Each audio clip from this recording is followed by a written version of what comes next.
Hello and welcome to For Every Response, the podcast from Emergency Services Times. I'm Lana, Deputy Editor, and I'd like to start by saying a quick thank you to MSA Safety, who have sponsored this episode. So in this one, it's Catherine leading the conversation. She's speaking to David Boyle, who's a national lead for JESIP. Now, if you've been around the emergency services world for a while, you'll definitely have heard of JESIP. But I think it's one of those things where people know the name, maybe the 5 principles, but don't always know how it actually works day to day. And honestly, I felt like that too. And that's kind of why we wanted to start this new season with David. JESIP is all about how different emergency services work together. And that's basically the foundation of everything that we cover at Emergency Services Times. So whether it's joint operations or the technology and control rooms or shared comm systems, all of it comes down to how well services can collaborate. David's the new lead for JESIP and he took over from Carl Daniels last year. And Catherine actually spoke to David really early on when he was just 5 weeks into the role. That was at the Emergency Services Show back in September. And at the time, he had this big 100-day plan and lots of ideas for where to take things. So this episode is kind of like a check-in, how's it all going, what's changed, and how do you lead on something that, as he puts it, is never really finished. What I like so much about this interview is that David doesn't pretend that everything is perfect. He talks really honestly about the challenges, so funding, consistency across the country, and how services actually use JESIP in practice and not just in theory.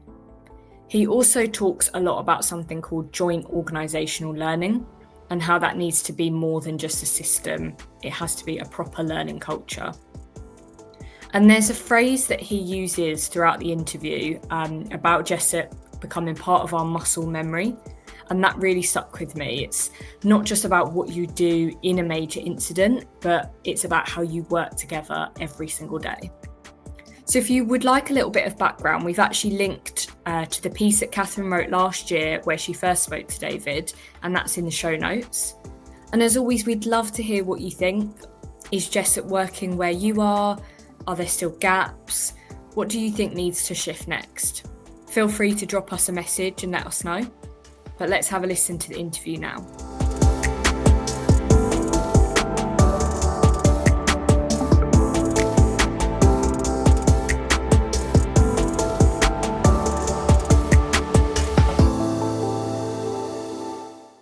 Today, I'm delighted to be joined by David Boyle, National JESIP Lead for Strategy and Transformation. Welcome to you, David. Thank you. Thanks for the opportunity to speak to you again. Well, it's great to catch up with you again. We last spoke at the Emergency Services Show 2024. So I'm going to start off this episode by talking to you a little bit about what we've talked about at the show, do some scene setting. Also, we need to talk about what JESIP is, because not everybody who's listening to us is going to know what it's about. And then we're going to look and see how you've been progressing since September, when you were relatively new to your role. Yeah. So those who are listening, who don't know much about JESIP, can you tell us in a nutshell what it means in practical terms?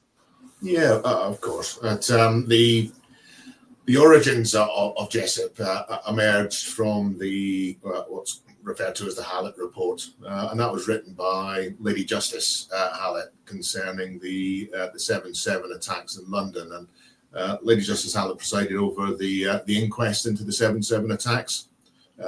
What that did is it identified and raised concerns about some of the lack of communication, coordination and understanding between the emergency responders that attended the incidents on that day. That kind of led to the then Home Secretary, which was Theresa May at the time, introducing the Joint Emergency Services Interoperability Programme, so JESIP, in 2012. And that produced the JESIP principles, based predominantly on the evidence from the Pollock report in 2013.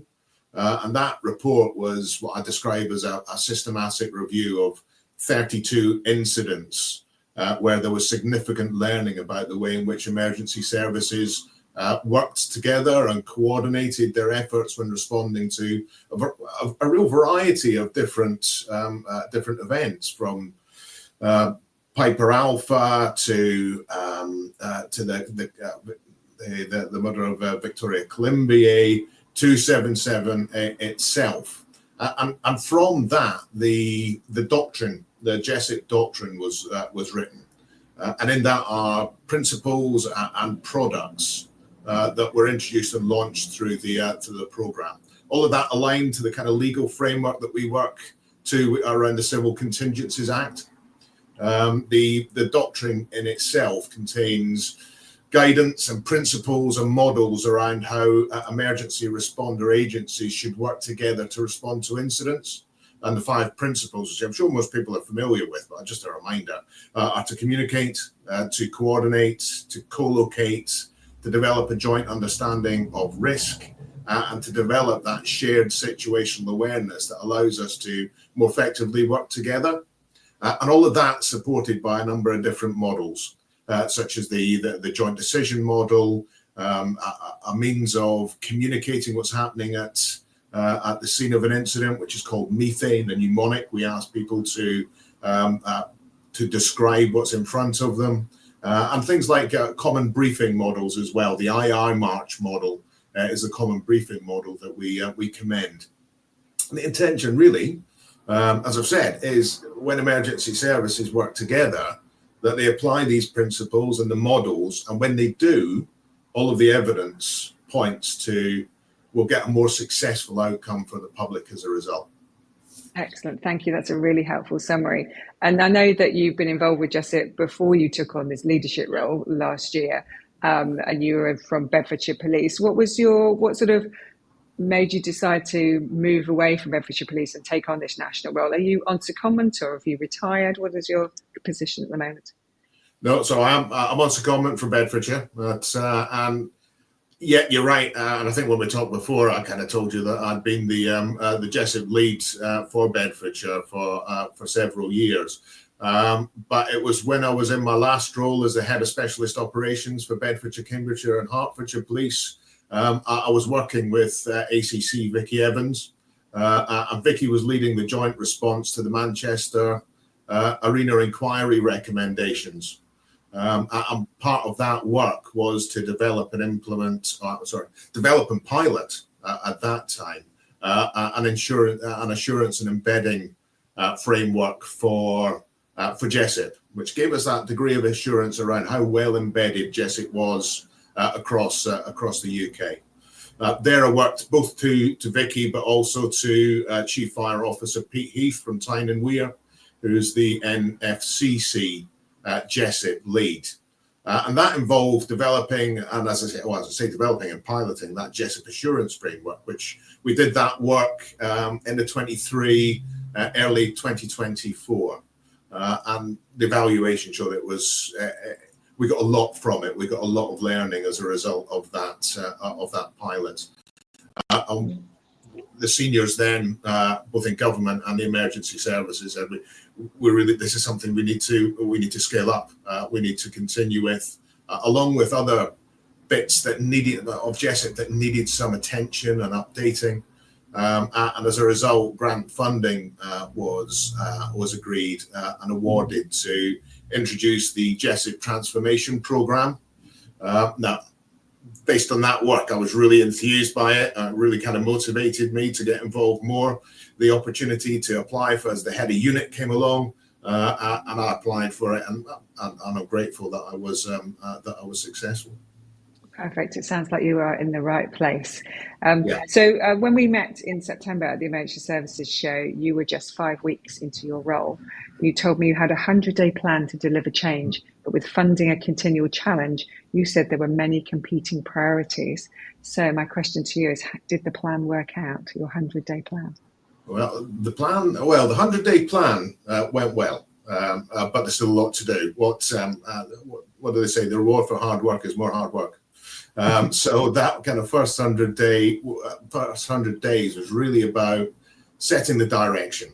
So we produced our business strategy for JESIP, We've produced our transformation program plan, and that's been agreed at a national level through the National Interoperability Board. And really would kind of like to say thank you to anybody that's listening that gave me some feedback around both of those plans. It was really good in terms of help forming our thoughts. Now, the transformation program has started and will run to 2027, and there are 5 components of that project, 5 project work streams. So we are going to be looking at the development of the core doctrine and new training packages for JESIP. We're going to look at how in JESIP we do testing and exercising, making improvements and upgrades to our approach to joint organizational learning. We've done a lot of work around communications and engagement, which we'll continue to do. Our embedding and assurance work, so we've scaled that up, so that will be a program we'll be rolling out over these next 2 years. And then the kind of final aspect of it is finding long-term sustainable funding for the JESIP team and our work, and permanent hosting arrangements. Yes, we'll come on to those, because I think those are interesting questions. Like who looks after you, who fights your corner when it comes to treasury and things like that. Yeah. Well, as you've been doing that process, have you been able to look at the maturity of JESIP implementation? It's one of the things you talked to me about how you measure maturity. So can you give us a little bit of an update on that, what you found across the country in terms of take-up? So we've been doing some great work, in particular with the team, but also with Dr. Elle Parker from what will be the UK Resilience Academy launching later on. Yes, I'm familiar with her. Yes, I didn't know she was working with you on that. That's interesting. Yeah, absolutely. And Dr. Catherine Lamb from a company called Effective Command. They're working with us. And I think the first step that we have to do is we have to have a way in which people can assess themselves. They need to know the criteria against which they're being assessed. What does good look like for JESIP, right? And so that for me is that kind of first step. So Catherine and the team, we're working on the development of the JESIP competency framework and developing a maturity model that sets out quite clearly what good looks like. And that's been really interesting. I think that's got the potential to lead to some fairly groundbreaking work in the JESIP area. But also what's been really good. David? So we'll be working. Yeah, we'll be working on that. That's a priority for this year, for the second year of the program. So I'd like to have that up and running by the end of this next performance year. Excellent. The other thing I'll talk about that is I think I said to you the last time that we spoke that we ran a JESIP research symposium back in July. And we had another one of those in January, hosted in Liverpool. And the topic of that was to look just at this subject. How do we measure the effectiveness of JESIP? And it was absolutely fascinating to see the level of research and the amount of research that's gone on in that area. So we're now drawing together a JESIP research working group with the view of developing that into a UK JESIP consortium, research consortium. So again, really exciting work and starting to pick up pace. Yes, fantastic. We also talked about assurance last time as well, and about the sort of scrutiny. We talked about, the fire service has the HMICFRS, as does police, CQC for ambulance, but we don't see anything that kind of goes across the piece to give that multi-agency assurance. Since you spoke to me in September, have you had conversations about that? Is that a conversation that's going anywhere, or is it simply services will be assured because they're individual, or will there ever be that multi-agency view? No, and again, that's what I was talking about earlier on, wasn't it? The pilot that we did last year, and the one of those work streams for the transformation program is to roll out and scale out that assurance program nationally. And we continue to have those kind of conversations with the other agencies to kind of deconflict, to make sure that we're not duplicating their work. But our assurance and embedding program has already started again. So we visited the Northeast region in March. really warmly welcomed. And again, we're just writing up the reports for them with the feedback around JESIP embedding and assurance. And now we've got a programme over the next 2 years where we will be visiting each service across the nation to be able to roll out that assurance and embedding programme. So you effectively have become the assurers. So you're effectively like the HMIC. So who's assuring you though? Who's kind of looking at it like that? Well, in terms of who's assuring JESIP and the oversight of what we're doing in JESIP? Yeah, just looking at it from that national lens. So just to clear answer, obviously we've got kind of governance arrangements across all of the emergency services through the National Interoperability Board, the Emergency Services Coordination Board. They look at what the team's doing, scrutinise the work that we're involved with, and set our direction and the priority of the work streams that we're doing to make sure that we're all moving in the same direction. And we've got that really nice collegiate approach. Right. Okay, that's clear. Thank you.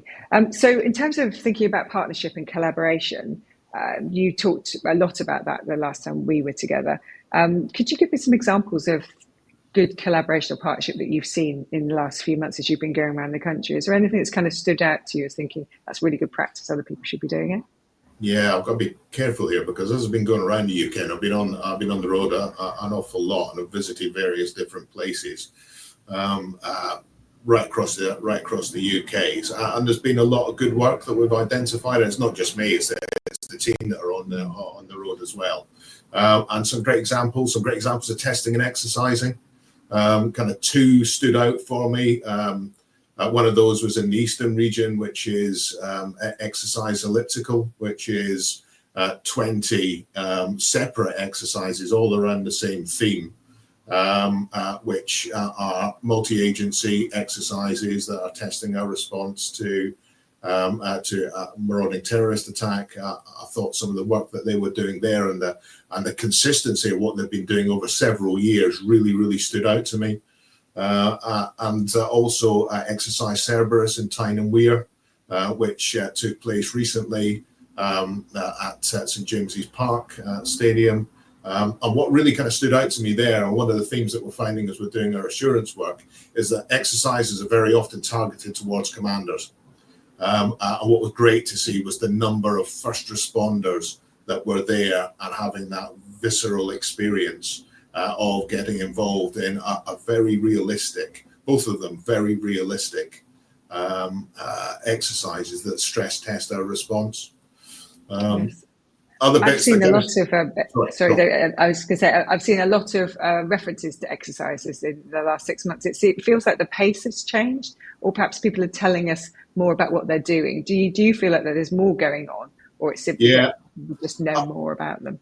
I think it's always been happening, but it does feel that there is a lot happening, and I think we're not more willing. That's not the right expression, but I think we're talking more about the exercises that we're doing, and we are sharing more information about those exercises and the learning that's coming away from them. I think that might be what we're kind of what we're experiencing. Yes. And can I just check that when somebody does an exercise, the two that you've referenced there sound quite substantial, the learning from those exercises, does that go into the JOL, the joint organisational learning, or does that just stay within the services? How does that work when it's not actually an incident, it's training? Yeah, no, this is something that we continue to encourage, to make sure that we kind of capture and harvest all of the learning that's coming away from these types of tests and exercises. It's been really good for me to be at some of these exercises, and the team are out there as well. And we are always encouraging that good both hot debriefings and structured debriefings are taking place, because JOL isn't the end in itself. Joint organisational learning isn't the end in itself. It's about embedding a learning culture within our organisations. And then we're encouraging, wherever there is joint learning that is good to be shared, then that's submitted to us, that we're evaluating it, that we're sharing it, and where it's of significance, as some of the experiences that have been recently around how we respond to people in crisis, how we deal with water safety, how we work safely on the railways. all of those lead to what we call JOL action notes. So those are significant bits of learning that we track and monitor the implementation of to make sure that we are comfortable that they really are landing within the services. And do those action notes get seen by services? Is it all hidden behind a kind of a wall that they can see, but we can't? How does that work? No, we send those out. We're very proactive in sending those out and monitoring them, sharing them and sharing that learning. Now, that's not to say that there isn't work to be done with joint organisational learning, both the system, JOL, what we call JOL Online, which is the computer-based system that supports the process, and with the process itself. We want to make sure, based on feedback, we know that it's not, that it's perhaps not performing to its potential. So we want to optimize that, and part of our review is to make sure that we work with the services to really get it working well. And I think that will encourage more services to actively contribute towards joint organisational learning. Yes, and presumably as part of your assurance process when you're going around and looking at this, the maturity that you're trying to gather, but also the assurance to see that things are being done as you set out in your doctrine, that Absolutely. You look to see whether they're looking at the notes and taking action. Yes. Is that part of the assurance as well? Yeah, it absolutely is. We will test that knowledge and understanding as well of what was in those JOL notes. This episode of the Emergency Services Times podcast is sponsored by MSA Safety, proudly supporting emergency services and first responders on the front line. At MSA Safety, protecting first responders isn't just what we do, it's who we are. We work closely with fire and rescue services across the UK to develop and deliver safety solutions designed to meet your ever-evolving needs. That includes MSA Bristol Firefighter PPE, trusted by services across the UK and beyond, shaped through years of collaboration with frontline teams. It also includes our growing investment in innovation and technology, from the connected M1 SCBA modular solution to our agile, fully managed service model that helps keep crews protected and ready to respond. But for us, safety goes beyond equipment. We believe in standing shoulder to shoulder with the people who dedicate their lives to protecting others, whether it's supporting firefighter charities, backing mental health initiatives, or showing up for community events. MSA is proud to be part of the emergency services family. To learn more about our work in the UK and how we're supporting first responders every step of the way, visit www.msasafety.com. With MSA Safety, when you go in, we go in with you. I'd like to move on now to talk about the strategic leadership. We've touched on it slightly around that assurance topic. Charlie Hall, the Chief Constable from Hertfordshire Constabulary, retired, leaving.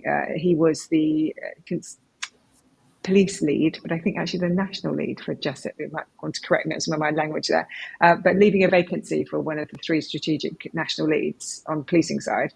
So I wanted to check in who has replaced him and how is that strategic level arrangement working now that you are in the national lead role yourself? Yeah, sure. And I was sad to see Charlie go because he'd given me such wonderful support as I was kind of finding my feet in the role, because his experience as the strategic lead for JESIP over many years was absolutely fantastic. So you're right. Charlie was what we called the senior responsible owner for JESIP, and that was on behalf of all of the services, not just the police.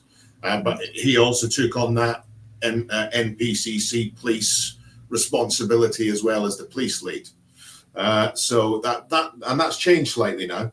So replacing Charlie as the SRO, the senior responsible owner, is Chief Constable BJ Harrington, and he is the Chief Constable of Essex. And he's taken on Charlie's NPCC Operations Committee portfolio as well. We've also now recruited a separate NPCC lead for JESIP, and that is ACC Christian Bunt, and Christian is ACC Ops in Thames Valley Police. And both big advocates of JESIP. and even in the short number of months since they were appointed, they've been given some great support, and we had a really productive first interoperability board with Mr. Harrington at the helm. Okay, and in those interoperability boards, who else is around the table? Do you have government, devolved administrations? Who else can we expect to see there? Yes, indeed, and this is a kind of board that's kind of many years standing now around JESIP, and much beyond, far beyond the blue light emergency services. All of those partners that you talk about are represented from across government, and it is cross government because JESIP touches within the Home Office, it touches within the Cabinet Office, it touches within MHCLG. So all of those are represented there. But beyond that, other agencies that kind of support and enable JESIP as well, and other emergency services, the devolved nations are represented from across the UK, because they're all absolutely pivotal and instrumental to making sure that we've got good direction, good joint direction with regards to how JESIP is not only implemented, embedded, but how it develops now. Yes, so the transformation you talked about earlier in our conversation, is that leading to a strategy which you'll then be able to judge your progress against? Because one of my questions is around success factors. How do you decide, perhaps after your 3-year tenure or however long you stay in that role, that you will be successful? What does it look like? So is there a strategy, and how will you judge success of JESIP perhaps in 3 years' time? So there is a strategy, and again, that has now been signed off by the Interoperability Board, our business strategy, and underpinning that is the transformation programme and on the development of all of those work streams that I spoke about earlier. The Interoperability Board holds us to account for delivery against that. The programme as it exists at the moment will run to 2027. However, one of the pieces of work that we are now involved with is developing that beyond 2027 and actually looking more towards, right, what does the long-term sustainable future of JESIP look like? Now, that's still developing thinking. We know what we've got to do in terms of the programme in front of us and what's been agreed. But yeah, you're right. We want to think about that for the future to make sure that we continue to develop it. As I kind of said to you when we spoke last, for me, JESIP isn't a job that will ever be done. There's so much potential learning to apply that allows us to be able to assist it to evolve and continue to develop. And I think there's a role for a central national team to play in terms of coordinating and developing that work. Okay, so that naturally leads to one of my final questions, which is about money. So where's the cash coming from to fund your team for that embedding and that long-term strategy that you've just described? When we see potential austerity in public sector coming more and more, how do you think the future of JESIP is in terms of being able to fund it? What are people telling you right now? Yeah, and it's difficult, isn't it? Because everybody is under the stress of making fiscal adjustments based on where we are. And I mean, I've been in public sector working for close to 30 years now. That's I kind of really recognise that.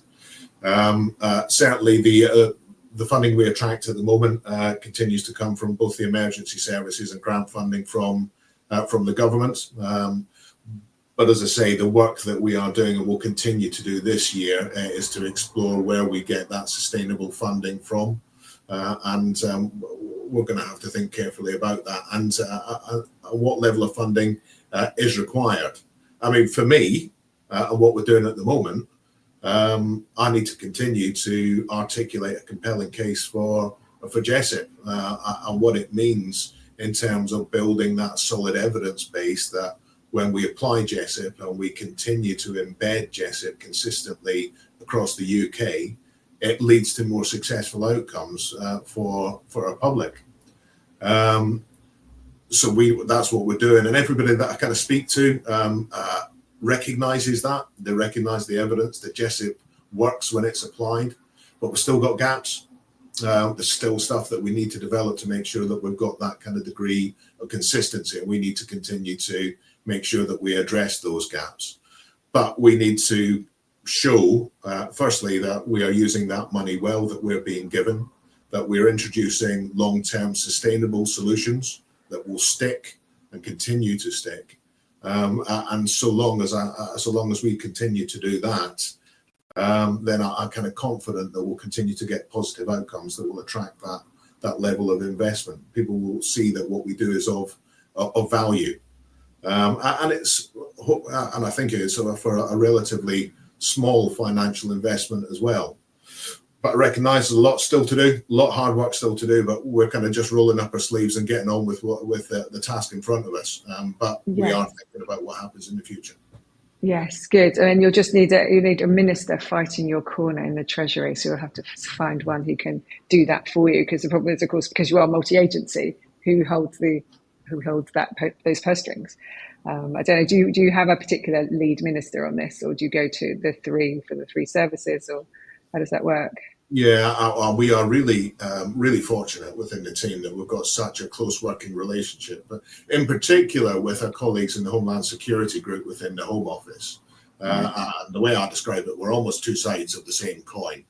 But we've got really strong relationships with the Cabinet Office and MHCLG, as I say, and I know that they are briefing in about the work that we are doing on JESIP. And its importance. As I say, we'll continue to kind of demonstrate that the value that we'll get from any funding that's attracted. But it appears to be reaching the right ears. I was really kind of pleased that the Security Minister, a recent visit to Wales, was talking about JESIP when he was looking at some testing and exercising that they were doing over there. So I think we're reaching the right ears. And I'm confident that so long as we continue to push, that we'll continue to raise the profile of JESIP and work closely with our partners, that hopefully we'll be able to continue to do good things. Good, thank you.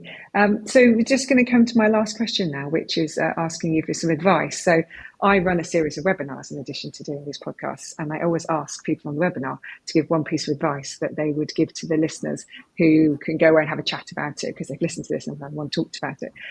So I'm going to do the same with this podcast. I'm going to ask you, what one piece of advice would you give to our listeners if we're going to go and have a conversation about JESIP? What would you like them to talk about? I wish I could summarise it in one. Do I get more than one? No, get one. The one bit of advice I would say is for us to continue to teach, train and practice JESIP every day, everybody, everywhere. We need to embed it into our muscle memory. JESIP isn't just for the major incident or the terrorist incident, although it's important that we get a response to those right. But we need to develop that muscle memory through applying these skills and this knowledge every day, whenever we come together and respond as a multi-agency. That's my main bit of advice for everybody that's involved with JESIP. That's perfect. Muscle memory. I'm all for that. Well done. Thank you for that. I'm sorry to make you go just for one piece of advice. No problem. So it just leaves me to say, what a great conversation. Thank you, David. Thank you for joining me today. It's been a real pleasure to talk to you. It's so helpful to carry on our chat from last year and see how much progress you've made in those, 6, 7, 8 months. Thank you for joining us. We'll see you again at the Emergency Services Show in September, 17th and 18th at the NEC, where I'm sure you can have lots of these conversations with people and just carry on the great work. Thank you very much. Thanks for the opportunity. Thanks for listening, and thanks to Tom St. John for expertly producing this episode. If you like this episode, then be sure to check out other conversations with leaders in this season of For Every Response, sponsored by MSA Safety. Share the link and subscribe to receive updates on new episodes from us here at Emergency Services Times.